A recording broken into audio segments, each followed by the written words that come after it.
Bismillahirrahmanirrahim. Pada kesempatan kali ini kita akan membahas mengenai peta konsep atau inti materi dari materi peramalan permintaan mata kuliah Inventory Control. Dapat dilihat ini merupakan peta konsep atau inti materi.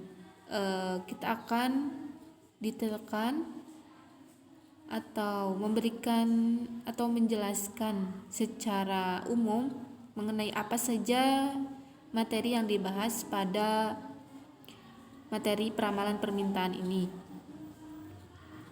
Untuk yang pertama, bahwa peramalan permintaan itu bahwa dalam bahasa Inggris atau forecasting, peramalan adalah prediksi, proyeksi, atau estimasi terjadinya suatu kejadian atau aktivitas yang tidak pasti di masa depan.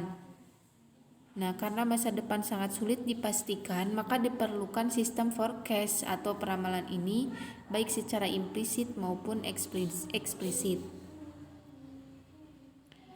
Adapun tujuan dari peramalan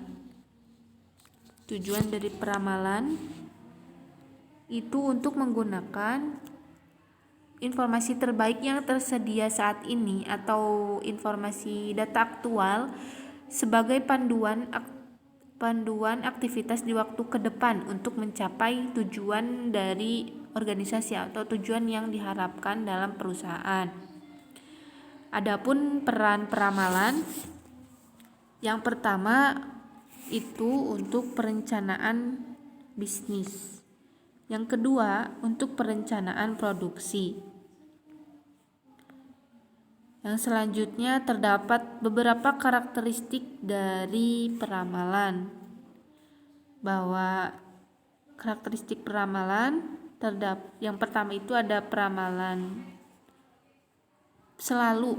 Bahwa karakteristik yang pertama itu peramalan selalu salah. Yang kedua, peramalan jangka panjang lebih tidak akurat. Jadi pada umumnya peramalan jangka panjang lebih tidak akurat dengan menggunakan interval waktu yang cukup besar. Yang ketiga, peramalan agregat lebih akurat.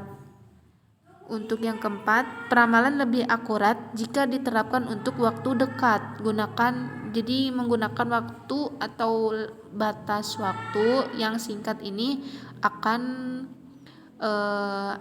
menghasilkan peramalan yang lebih akurat. Yang selanjutnya, data terkini umumnya lebih handal. Jadi kita fokuskan pada data yang terkini atau terbaru. Yang selanjutnya, semakin jauh perusahaan dari konsumen, semakin besar distorsi informasi yang diterima dan semakin tidak akurat hasil peramalan dengan menggunakan data dari titik terdekat dengan konsumen. Yang selanjutnya ini mengenai peramalan dilakukan pada independent item. Penentuan jumlah kebutuhan untuk penyusunannya atau dependent item mengikuti jumlah permintaan produk akhirnya. Yang selanjutnya subbab materi mengenai pertimbangan pemilihan metode peramalan. Yang pertama akurat berarti peramalan harus memberikan error sekecil mungkin. Yang kedua tidak bias, bahwa hasil peramalan tidak selalu di atas atau overestimate ataupun di bawah underestimate nilai aktual. Yang ketiga responsif terhadap perubahan. Yang keempat tidak terpengaruh di sini artinya tidak terpengaruh oleh keadaan yang tidak umum dan jarang terjadi. Yang selanjutnya tepat waktu sesuai dengan tujuan peramalan.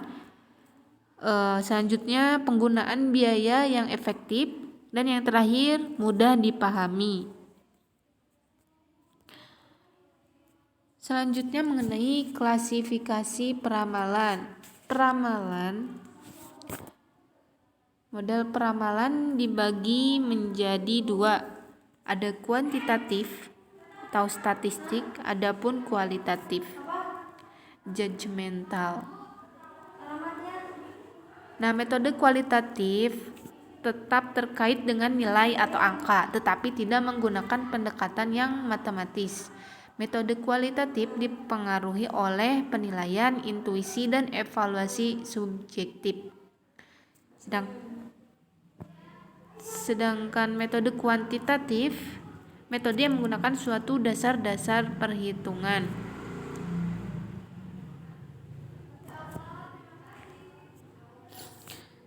Sekian pembahasan ini mengenai materi peramalan permintaan. Yang selanjutnya kita akan lanjutkan pada peramalan permintaan bagian kedua